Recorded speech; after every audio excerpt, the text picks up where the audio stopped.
Welcome to On the Edge with April Mahoney Brains. Here, this is the spot where the conversation is pointed, the guests are sharp, and the responses are never dull. Welcome home, Brains. There's only one requirement to hang out on the edge, is that you open your big brain and close your small mind. Did you bring your thinking caps? It's time to put them on, because the conversation starts now.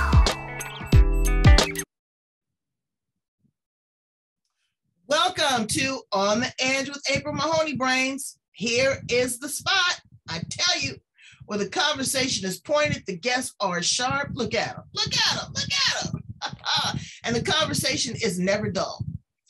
This is my favorite team of brains. I call it a brain summit, where we come together and have a conversation as a panel about current events. What is really happening in the world today? So here is Devray Kirkland. He is super heady, super smart in the world of diversity, equity, and inclusion, and all things HR related when it comes to that globally, not just internationally. We have Birgitta Granstrom. I don't know why I always stutter on her name. And she is the founder of the Life Spider System. Very heady. Tell you how to get yourself together. We'll talk about that more later. And over there, my other love, that is Phil Bohlender.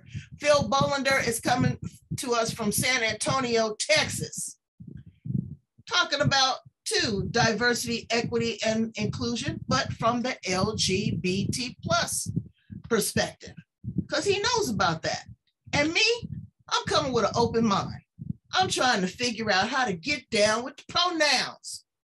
Brains, are you wondering what all of this he, she, her, they, we, what is all of that about and how important it is? People want to be included, or do they want to be excluded from the general, scheme of things? It's different. Where did that come from? How is that impactful in the work environment today? Also, we're going to talk about critical race theory. Because they just want to go in with an eraser and get rid of all of us. They don't want to teach our children about our history, our struggles, our successes, our inventions. It's wrong. And we're going to talk about some other stuff that I'm just going to pop into their brain. So help me welcome my team. Yay, everybody. Come on, y'all get excited. Yay. Here we are on the edge. Guys, it's so wonderful to have you together again. We have great conversation. We chop it up like Ginsu knives. So there's a lot going on in the world.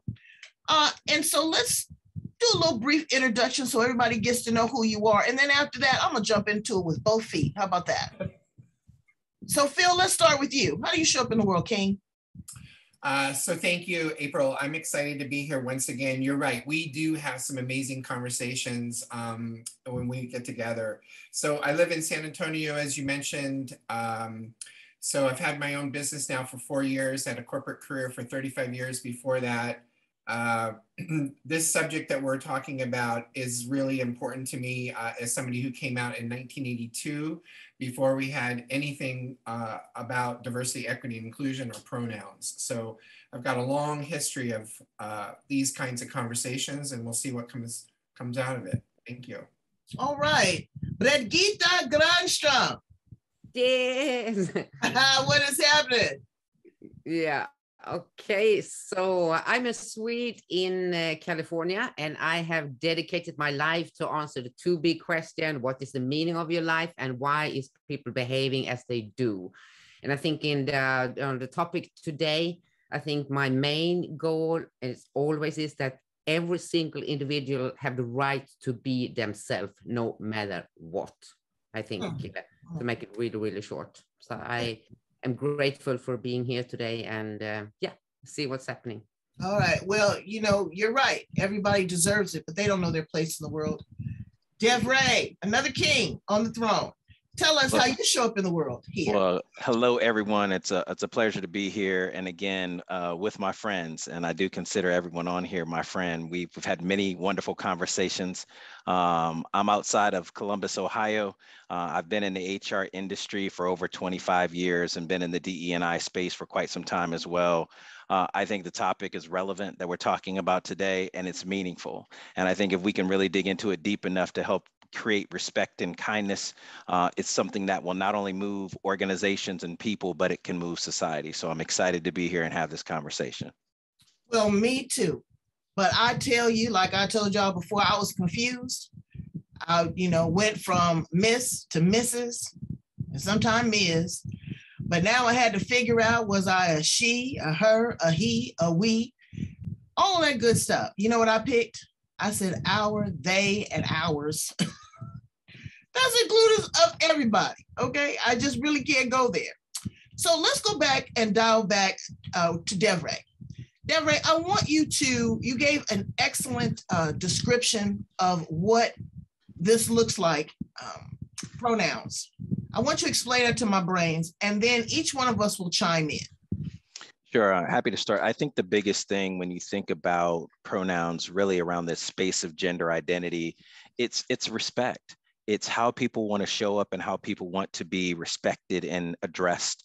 And if we are really taking the time to want to make people feel included, or we want to make people feel like they belong, then take the time to understand the pronouns. It's almost like saying, I want to create a nickname for someone because their name is too hard for me to say.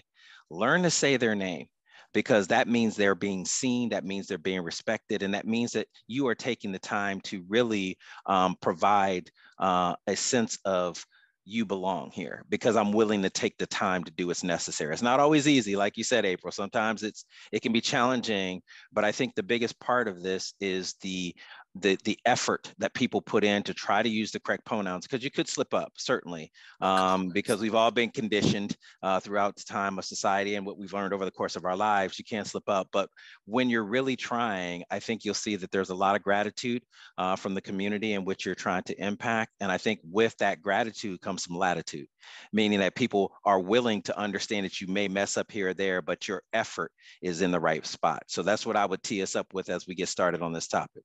Well, you said latitude and I say attitude, okay? Because sometimes folks is gonna have an attitude, I don't know what your pronoun is until I ask you or till you offer it up. So please, people in the world out there, brains, allow us a little leverage to get used to this. It's different. Phil, I want you to explain the pronouns. Okay, excuse me. So as Devray talked about, pronouns align with gender identity. So it's important for people to understand that the pronouns that are available more often than not are he, him, she, her, they, them.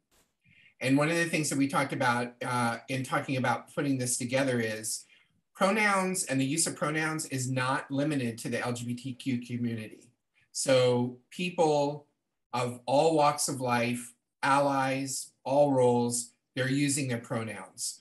I think what Devray said is 100% spot on. I like to talk in threes, and I like to use alliteration. Ask. If you do not understand, or you have some type of internal blockage through bias or something else, ask. Ask what the person wants used, affirm them by using it, and then accept them by continuing to make the effort to do it. So those would be the 3 A's I would offer up around pronouns. Okay. Birgitta, is this making us more inclusive or more exclusive? And what I mean by that, it's just another lane that we've opened up. People, again, like I said, are overly sensitive. You can't laugh. You can't make a joke. You can't make a mistake. You're going to be canceled by culture. What's your perspective on all of this? I think this will pronounce the biggest, what it will do is to create an awareness of people, especially if people are living in their own communities with lookalike people and they are not aware of the differences and how hurtful it can be for someone who not be respected for who they are, because people is not aware of all those different aspects from for us, I really think it's a learning curve, because in the end, hopefully we get to a point we don't need any pronouns. We don't need those definitions of people, because we see each individual as an individual, and there is no judgment behind it. But now, when we are in a transition, I think it's a good way for people to learn who live in their own little box and is not aware of the differences and how much people really deserve the respect for who they are. And if this, with the pronouns and using them, if that really helps people to get the respect for themselves and they feel better, I think it's an interesting thing. It will change things, how people look at each other. Well, it will, again, if you allow me some space, because again, people are really uptight about it. And this is not gender specific. Phil, tell us a little bit about how this bleeds over into everyday life, and the things that we do, the choices that we make, how we interact with people, the assumptions we make, because this is not just for the LGBTQ plus community, but they are the community that has leveled up and has brought it to everyone's attention. Well, so thank you, April. I think there's a couple of things at play. One, I'll just say it this way: the history of discrimination towards the LGBTQ community, this actually helps to counteract some of that. Because if you look at the history and sort of the movement towards having equal rights, and we're there when it comes to everything but the T on the LGBTQ. Because if you look out at what's going on right now, transgender people are the people that are under attack, and they don't even have to be adults anymore. In the state of Texas, they just passed a law that children are not allowed to play the sports of the gender they identify with. They have to play the sport of the gender that they were born with. So why are these pronouns important? They're important because, back to what Devray said, they have to be respected. And here's the thing: if you've got, see, you get me worked up. We're on the edge. We didn't even get too far into it, right? Here's the thing: if you're walking around with your biases and your prejudices and your paradigms and you can't get your head wrapped around this, then look for the support to be able to help you to get to that place. Because the same as you get the respect, the LGBTQ community deserves respect as well. And again, all you have to do is look at what's happening with the trans community throughout this country. It's what the L and the G, the lesbians and the gays, went through 50 plus years ago. Yeah, but you know what? It's what the Blacks have been through for the last 400 years. I'm not going to argue that one. Right, exactly I'm not comparing apples to oranges. Yep. But still, as a community, and I'll say it, we have been slaves, niggas, Negroes, African-American, Blacks. Collectively, we have not come to a general consensus on how we want to be recognized. Yep. It's the flavor of the week, and it's annoying. People don't take you seriously when you continuously add all of this ... to the end of a conversation. Okay. I apologize for interrupting. Here's the thing I'm going to say to you. It is never lost on me. I'm a white male wherever I am, and what comes towards me as a white male. And then when I start talking about other aspects of my life, then things start to change. So yeah, I think you're exactly right. I think people need, as my mom would say, they need to get their act together and start treating each other with the respect that each and every one of us have coming to us for no other reason other than being here. And respect is subjective. It depends on, because some people don't care. It depends on where they are, but it's also used as a weapon to fight you with, like a switchblade. Oh, you didn't do this, you didn't do that.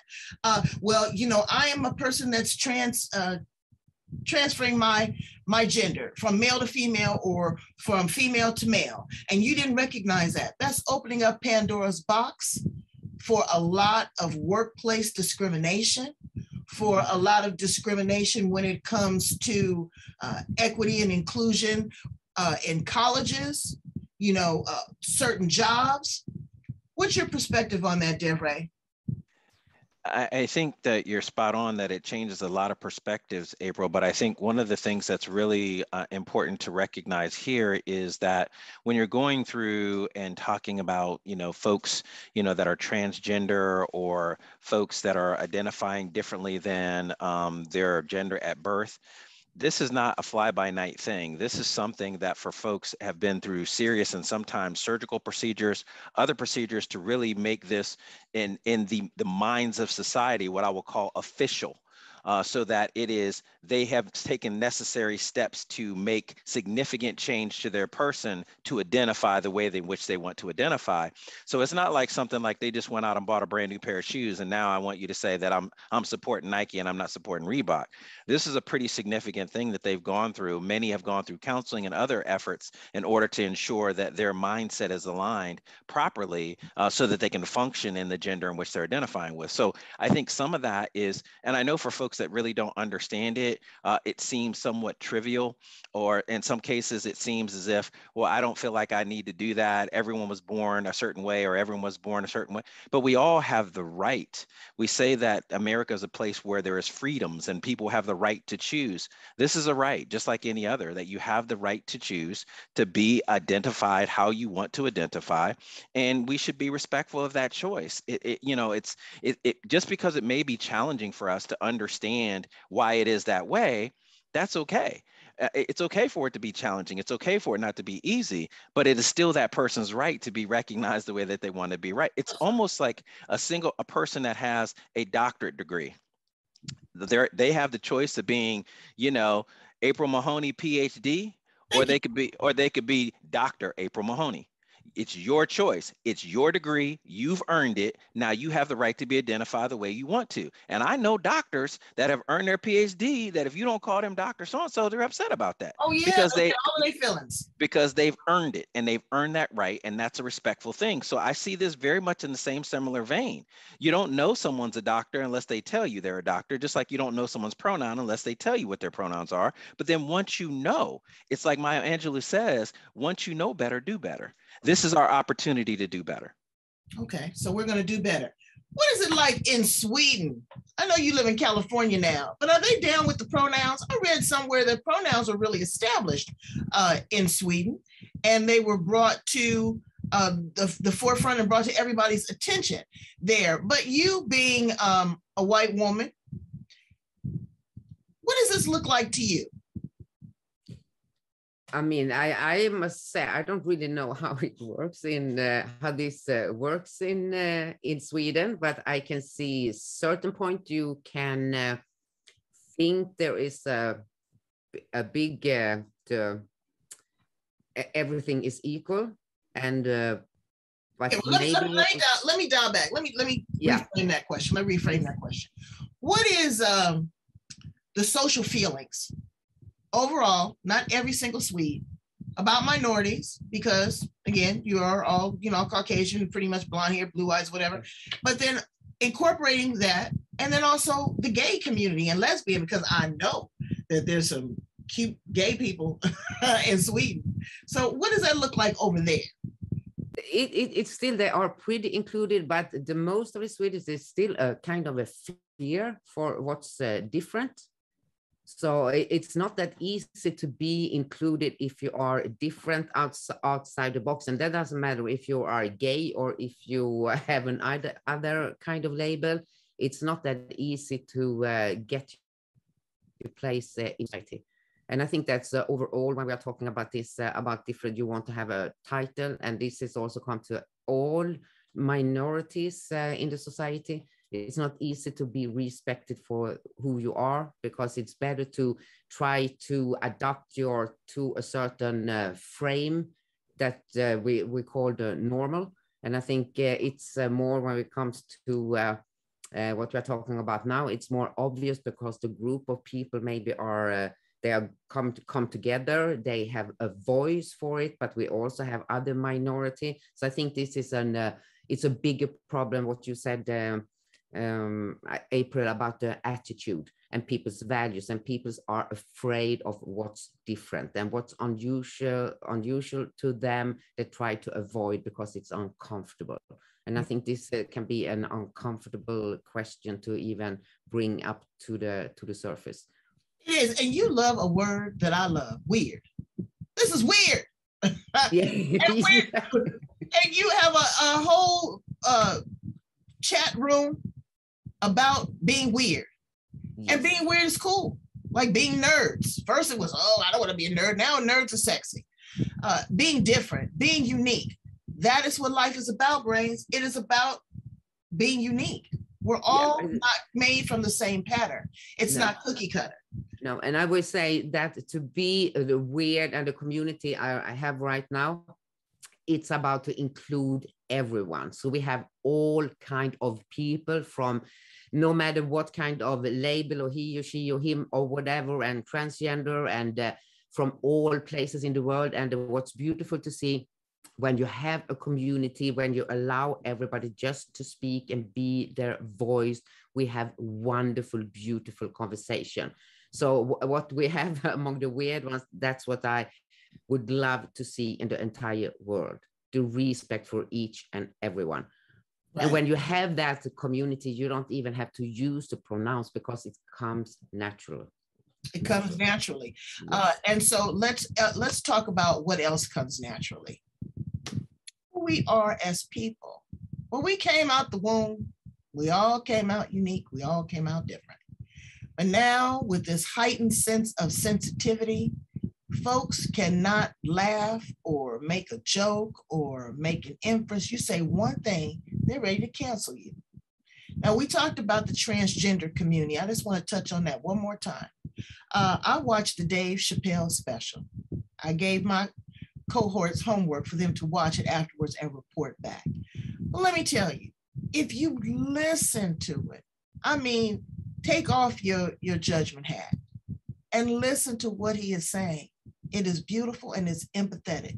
Yeah, it's funny as hell. Yes, it's rude, but comedy is like art, is like music, is subjective, and it is a form of creativity. And this is the way that he expressed it. People get so hyper vigilant, you know, they'll say, oh my God, well, now Black Lives Matter. So everybody's on the Black Lives Matter bandwagon, or gluten-free or fat-free. Now everybody's on the gluten-free or fat-free bandwagon, but they're not listening. Devray, how can we open up our ears? How can we become better listeners to really hear when someone is trying to make an adjustment, when they're trying to make a statement without getting all, you know, getting your panties all in a bunch? For those that wear panties. And that could be anybody. I think that one of the things that's really challenging is you have to be able to listen to understand instead of listening to respond. And I think there are a lot of people out there that just are listening to respond to what someone's saying. They're not listening to even what the question is. You know, I could tell you right now that if you're flying in the airport, and many of us have flown in the airport, and you know, the person that takes your ticket and gets you all checked in and says, "Have a nice flight," and you say, "You too," they're not going anywhere. They got another 8 hours of shift to work, but you say you too because you're just listening to respond. You're not listening to understand. If they said have a nice flight, you would say thank you, have a nice day. But we say you too. It's almost that, and if you catch yourself doing that, that means you're not listening to understand. You're just listening to say something back. And so this is the type of thing that, and I agree with you. There are a lot of very sensitive topics right now, all across the world, on different topics and different aspects. But I think the one thing that adds to this level of sensitivity is the idea of discomfort. There are a lot of topics that are making people feel uncomfortable, whether it's because you are quote unquote on the right side or the wrong side, whatever you may be, but I think it's making people uncomfort. And this discomfort that people are feeling is the thing that is having people act out in a manner which is usually not becoming of themselves, because because you're uncomfortable, you get defensive. Because you're uncomfortable shouldn't make you defensive. Because you are uncomfortable should make you want to listen more. It should make you dive in deeper. It should make you really spend more time educating yourself. We all have to become more educated, but not by social media. Do your own reading, do your own research, do your own understanding so that you can have a perspective and point of view that is one of your own, not one that's been given to you. So many people listen to the social media things that are put on social media, and then they take that as their own. But they really don't have their own personal point of view, or even why. Once you ask them, why do you believe that? Well, yeah, I saw it here, or I saw this video, or I saw this. You should have your own point of view. So do your research and be self-reflective, because where people are on this journey, we're not all in the same place. We didn't all start in the same place. And therefore, we're not going to address things in the same manner. That doesn't make your manner right or my manner wrong. It just makes it different, and it makes it your own. So therefore, we just have to have our own perspective. And I think if we can do that and self-educate ourselves and be self-reflective of understanding where we are, then we can continue to move this thing in a much more positive direction for society as a whole. You know what? You shouldn't be in the position you are. You should be in the pulpit. Hallelujah. Preach and teach. Absolutely. Did y'all take notes, brains? Because you can rewind. Okay. Again, you have to listen, not to respond. You know, I mean, what would you say?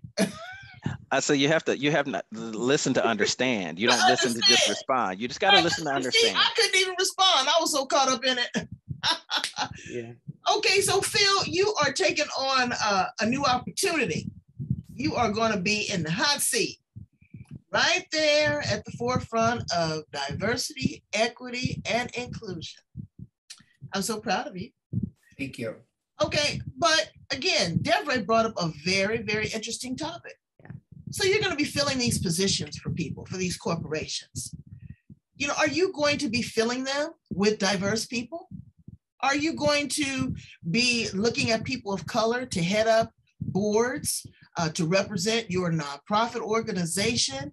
Are you going to hire a man to head up a woman's division? Are you going to handle, a transgender to work with children? Are you going to hire a gay vice president or a CEO, an openly gay person? Are these people really counting, or are they just a head count?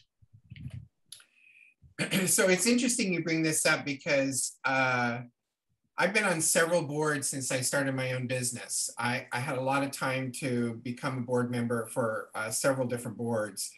And what I was struck by was the boards not representing the community at large and then speaking up about it. So it's interesting because it is about having conversations. It is about pausing. It is about answering questions in such a way for people that they don't become defensive around it, that they can, I love what you said, Devray, because I'm a huge proponent of reflection. So you walk into a room, there's 30 people, they're on a board, and you look around and there's only 2 representations in the room. The rest of the community is not represented. So bringing it up and having conversation is how we get to the point where the next year the board starts to look different. And then the next year it looks even more different. And it's more representative of the overall community. I recently received a message from a friend of mine who is the president CEO of a very large nonprofit here. And they work with children. And so children through young adults. And she said, we need somebody on our board who's got corporate experience and LGBTQ. And she said, I want you on my board. So I'm thinking about it. The answer is probably going to be yes.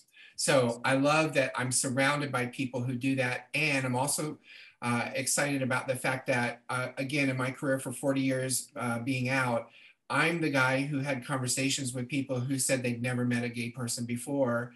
And their point of view, as Devray talked about, their point of view went from, I'm afraid of you, I don't understand you, I don't know, what makes you tick, to would you and your partner come to my son's wedding and be in the church with us?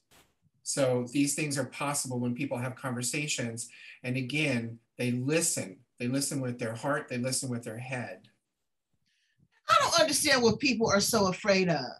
How you bumpy or ugly, how you get down. You can represent as a heterosexual and still be weird, right, Birgitta?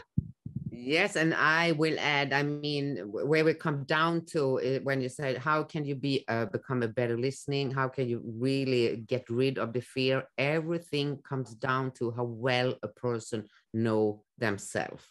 Because a person who knows who they are by themselves, they have their own integrity, they are curious and they love to learn new things and invite what they haven't seen before. But the fear comes from their life is too tight up in a little box. And so awaken the curiosity about oneself. There is where to start. And that's something we can do while we are doing this, because we are attacking all these problems that's going on in the society from different perspective. But I think that's because that's where I am at, and every single person who get to know themselves, they get rid of the fears and then invite. They are okay, it's comfortable, because if you haven't met a Black person or a gay person or a transgender before, it's a total new thing. So we need also to understand where they come from, because it is scary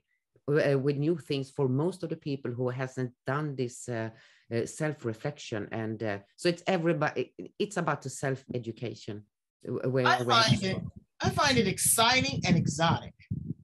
Yeah. You know? Like when you eat a different piece of fruit or taste a different piece of pie. Yeah. You know, get into it, as they say. You got to get into it.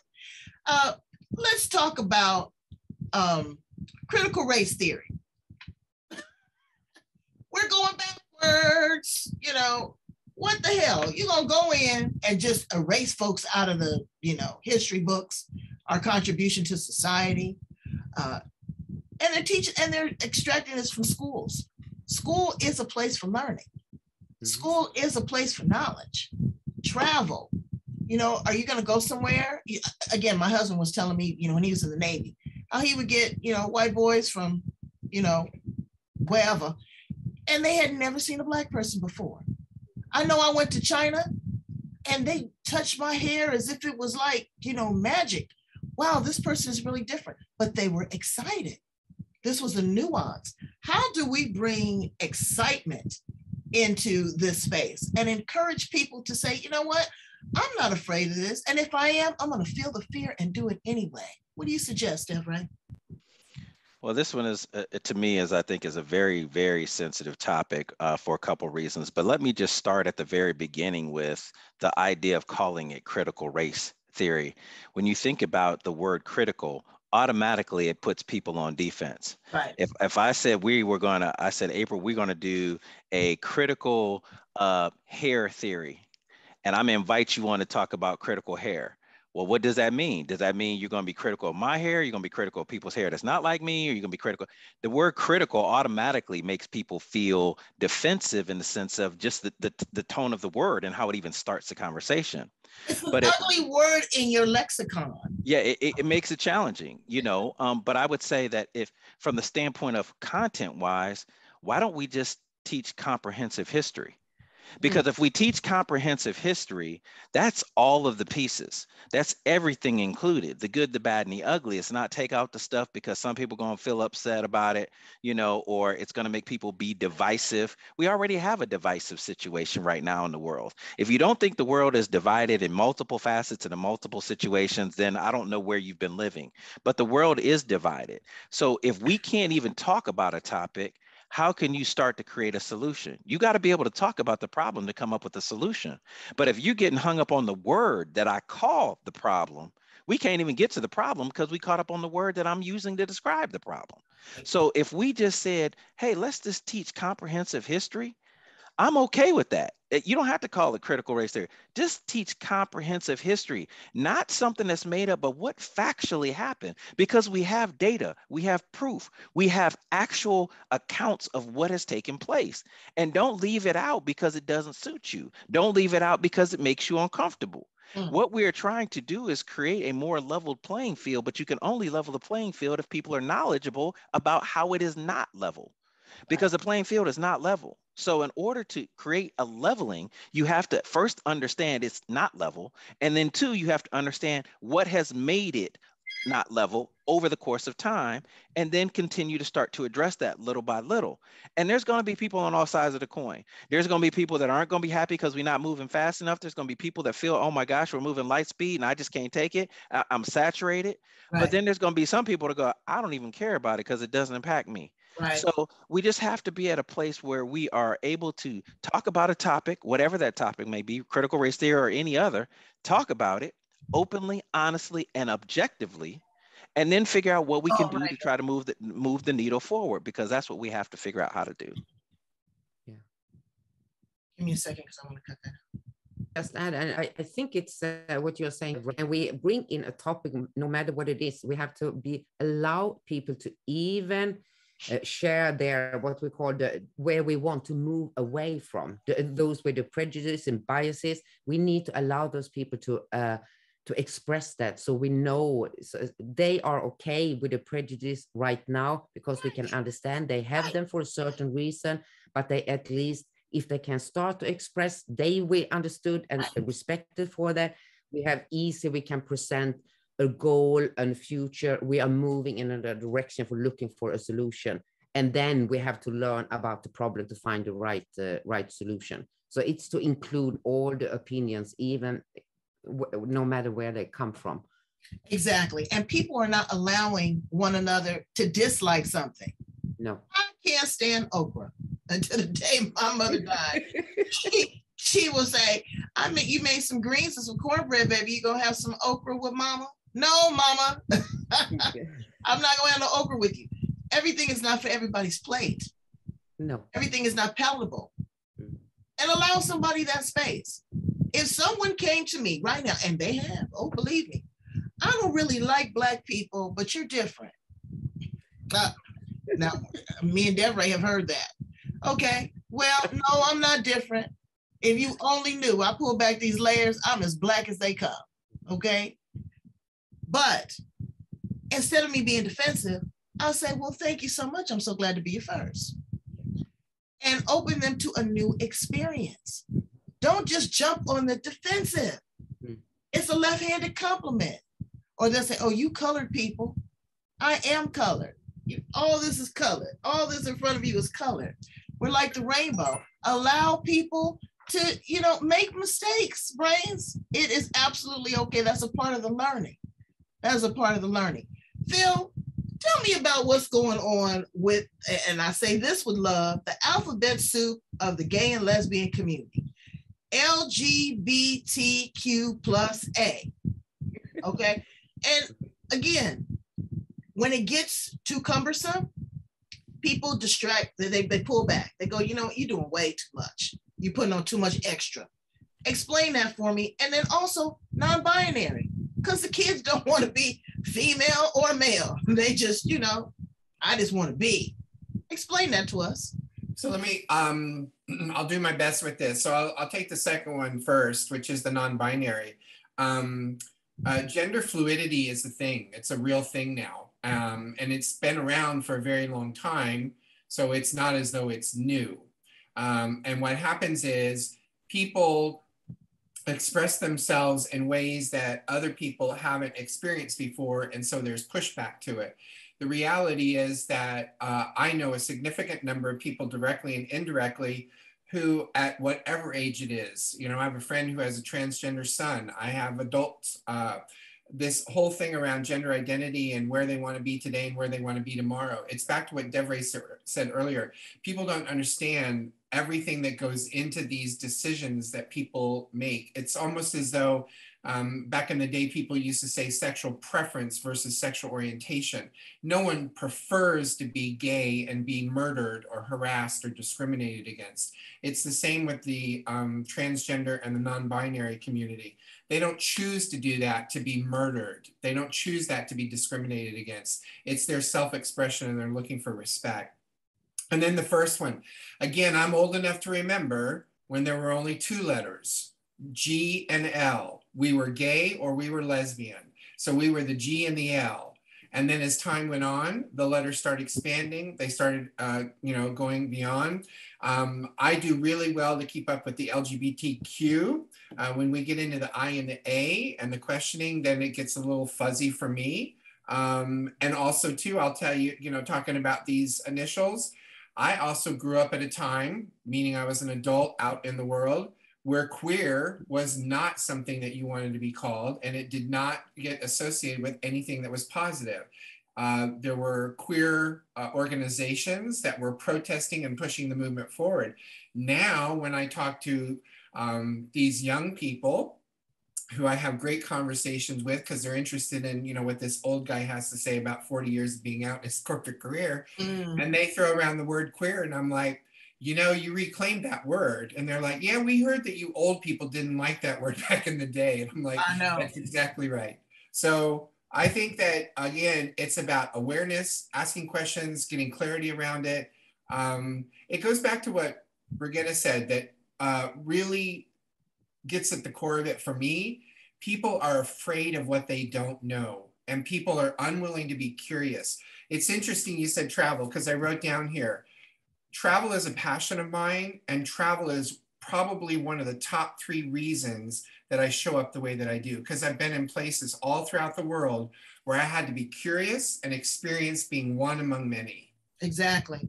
And when you move to these places, you immerse yourself in the culture. That's the last thing I pack. When I pack my suitcase, I'm going to a foreign country, is my American. Yep. I do not want to go anywhere where the Americans are. In fact, really quickly, I was in India. I was in Mumbai. I told the driver where I wanted to go. I looked it up. It was a market.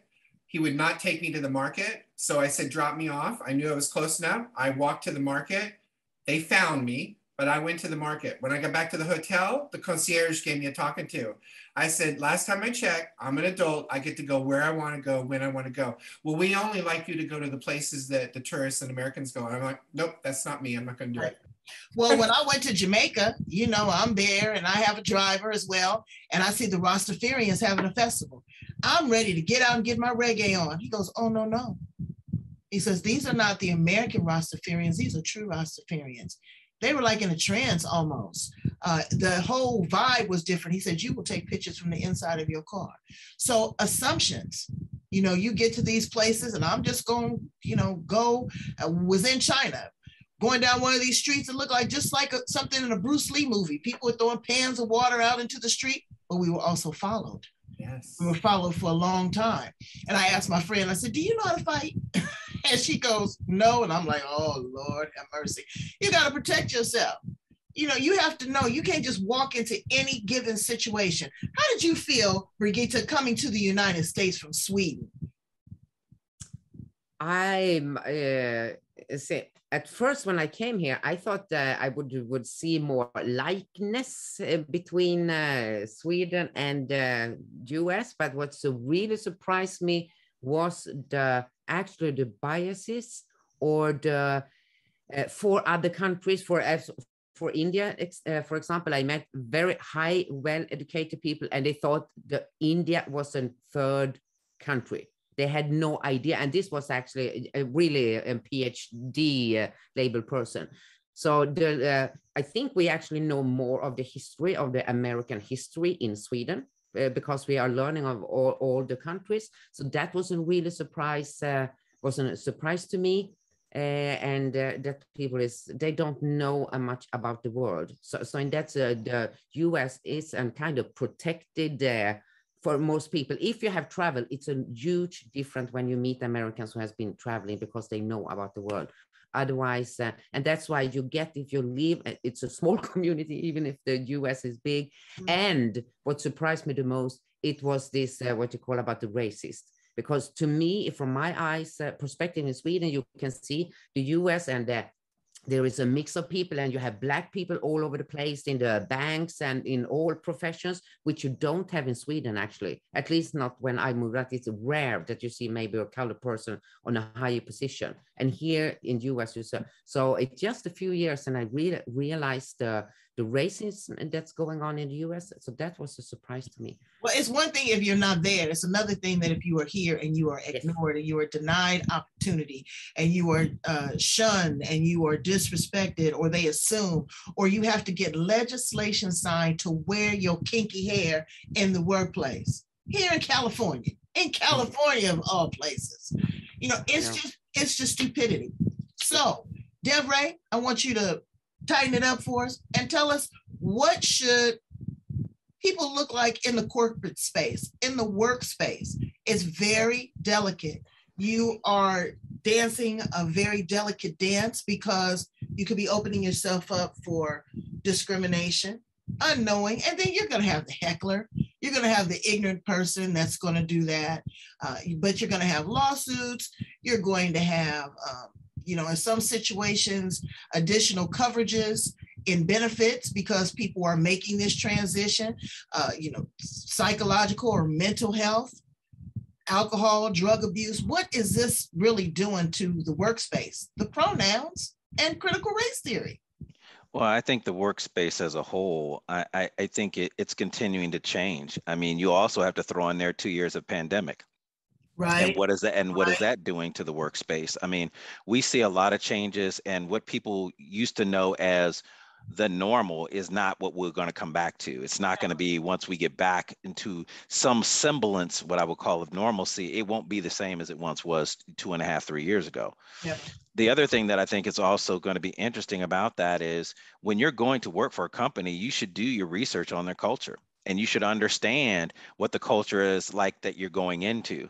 It's one thing to go in and say, I need to swim upstream and do things differently. I'm going to be a groundbreaker. I'm going to do something that's going to, be, ground changing. But that if that's going to be the culture that's going to persist moving forward, is that they want groundbreakers and they want things to change. Right. Are you going to be able to be successful? If not, you're going to be going in and banging your head up against the wall and just coming home bludgeoned every night, which is not a thing that I would recommend. I also think that there are a lot of organizations that are trying to make changes and just don't know where to start, and that makes it difficult. Large or small organizations, it doesn't matter. There's two sides of that. As I think we are all individuals and we all bring, who we are to work each and every day. The things that are happening out in society that are impacting you, your family members, your friends. You don't just tuck that away when you go into the office or when you go into work. It's part of who you are. So we have to be able to understand that and unpack that in a way that we can continue to help and be supportive. We have a lot of people in the organization. If you want to wear your hair a certain way, you want to have tattoos exposed and things of that nature, things that when my dad was in the work world weren't going to be things that would be widely accepted. Now they are even more accepted than they were in the past. Now there's still going to be people that are going to be different and see things differently. We've got about 5 generations of people, with the baby boomers quickly, fading out, but we have about 5 generations of individuals still in the workforce that are going to see things totally different. We've got truly digital natives that are among us. Folks that have never not had digital media. I mean, back in the day, our grandparents, they sealed a deal with a handshake. It wasn't a tweet and it wasn't a text. So it's very different as to how we see the world and how we start to go through it. But I think the key will be trying to understand what makes people comfortable. Because when people are comfortable, they're optimized, their productivity is maximized, and they're able to give you more of who they are each and every day on a consistent basis, because everyone's carrying a heavy load. The only thing that's different is how you carry it. The load doesn't get lighter. It's just how you carry it. And then can you carry it in a sustainable way that allows you to be at your best for the majority of time in which you're doing the work? Well, let me tell you, you three have put in the work, and I thank you so much. Super heady, super smart. I'm going to go around one last time and just ask your closing thoughts and how you want to be memorialized, in this big world, because the end is going to come. But what do you want people to think about you, say about you, and what is the impact that you plan to leave on the planet? Birgitta, you first. Oh, I want probably to be remembered for the light spider that was the vehicle that took people into the new society, and what to add today, where everyone is equal, everyone know themselves, everyone is secure, and so I think that's at least one thing I want to be remembered for. Well, you do a heck of a job. Tell my brains how to get in contact with you. Okay, the easiest way is to go to lifespideracademy.com, and you'll find tons of material for you, where to start and how you can move on. to find a deeper self of you and be curious about what's going on in the world and meet all the beautiful diversity of all people we have around us.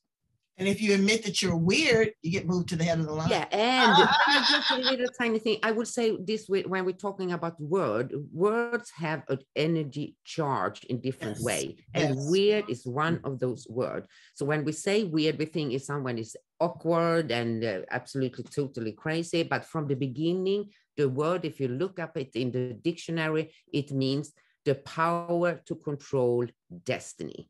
And everything started when Shakespeare used it in with the three sisters and called them witches. And then, so sometimes we have to take charge and reclaim the right meaning of different words, or create a new, recharge the word we are using. Beautiful, beautiful. Phil Bohlender, I want to know how you are going to leave your footprint on this planet, and how can people in the LGBTQ society lighten up on us heterosexuals and allow us some space to make some mistakes and not just want to cancel us altogether and work with us in this learning curve. Yes, of course. So I mentioned to you earlier, I like threes and I like alliteration. So for me, the legacy that I want to leave, and I've been thinking about this a lot since my mom passed away. I want to be known as somebody who was courageous. I want people to think of all the courage that I demonstrated. I want people to think about how compassionate I was, how loving and caring I was for other people. And then I think the most important thing is changing, continuing to evolve and transform and take on new information and sort of iteration number, I don't even know what, right? Just keep iterating in new ways. And yeah, that's it for me. Thank you. Well, that's wonderful. And you are a very accomplished author. Tell my brains how to get in contact with you. We want to pick up one of those 3 books. When I knew him, he didn't have 1, Brains. Now he got 3. He's doing the most. So not to correct you, April, the seventh book will be out on, yeah, the seventh book will be out on Friday. It's going to go into pre-sales, and it's the story I wrote with my mom. So it's my tribute to my mom, and it comes out on Friday. So the best way to find me is on LinkedIn or Facebook. Just use my name. I'm there, and you can get all kinds of information on me there. So thank you. And again, 7 with the 8th one coming out in January. Well, Gold, I have been checked. Speaking of checked. I missed a few too there in between. I know. Where were we at? And Devray, talking about checking the boxes. There's a lot of boxes to be checked. You know, who am I? First, self-discovery. That's what I want people to do first. Then after that, how do you deliver that to the world? What is your response and how the world receives it? You know, it's tough. It's a tough question. But I think the biggest thing is if I'm thinking about what I want people to say about me is that, you know, he was a very intentional leader that wasn't afraid to break glass and then walk through that glass for the greater good of those, not himself. You know, I want to be selfless. I want to be a person who is really focused on impact and not just activity. But at the end of the day is, have you been able to help change lives for the greater good? And if you have, then I think you've been successful. Success is not managed all the time and measured all the time in monetary gifts. Sometimes it's just an impact in which you have in people's lives. And I think that's an important piece. You know, we've talked about a lot of very heady topics, you know, in our session today, which I think, you know, we could continue on with. So maybe there's a part 2 down the line. But I would tell you that I think there are a lot of folks that, you know, lean into this discomfort that you're feeling, lean into it, learn from it, evolve from it. Because I think as we start to continue to grow and continue to, you know, as you get uncomfortable and you feel, you know, that it's like, ooh, this is a lot, lean in a little bit more. Because we're kind of like a rubber band. And as we stretch it and continue to stretch it, it never goes back to as tight as it once was. It continues to be more and more stretched. So that is something that I think that we should all be continuing to try to do, be lifelong learners, continue to learn. There's so much in the world for us to be able to take in, and we've only seen, you know, small components and portions of it, even those that have traveled the globe. So I think if we're able to do that, I think that's going to be an important piece. And for all of those, organizations and companies out there that are continuing to try to do some of this work, and you're focusing on representation, representation is not the only thing that matters. It's where that representation sits in your organization is what matters. If they're all sitting at the lower levels in your organization and none of them are sitting at the upper levels in the organization, then that's not where it's at. You just got people there. And now, of course, in order to include those people, you have to have those people. You can't include what you don't have, but you do need to see a sense of where people are matriculating, how their careers are growing, and how they can make an impact in your organization at different levels. Because if your goal is to grow your business, if your goal is to continue to try to service the population is everybody. So I don't know how you could have the thoughts of everybody if you don't have a company that contains everybody. Everybody need to be sitting at the table. And me, yes. How do I want to be memorialized? As a force and an influencer and an impactor when it comes to communication and delivering the word. I want people to see, hear, think, and feel, okay? I want you to evolve. You don't have to necessarily change, okay? I'm not gonna make you change. That's a lot of work. But I want you to understand that change is necessary, that growth is a part of the process, that we're not here just to sit and do the same thing and be mechanical animals. We are here to be a machine and to continue to churn and burn. I love each and every one of you. Thank you so much for being so open, honest, and riveting. Brains, go back and rewind, share, like, love, everything here. We're giving it to you. If you didn't understand, you understand now. Because what? You're on the edge. And there is where we color in all the white spaces. Thank you, Brains. I love you guys so much. Yeah. Thank you for having us. Thank you, everybody. We'll talk again real soon. All right. Yeah. All right. See you. Thank you.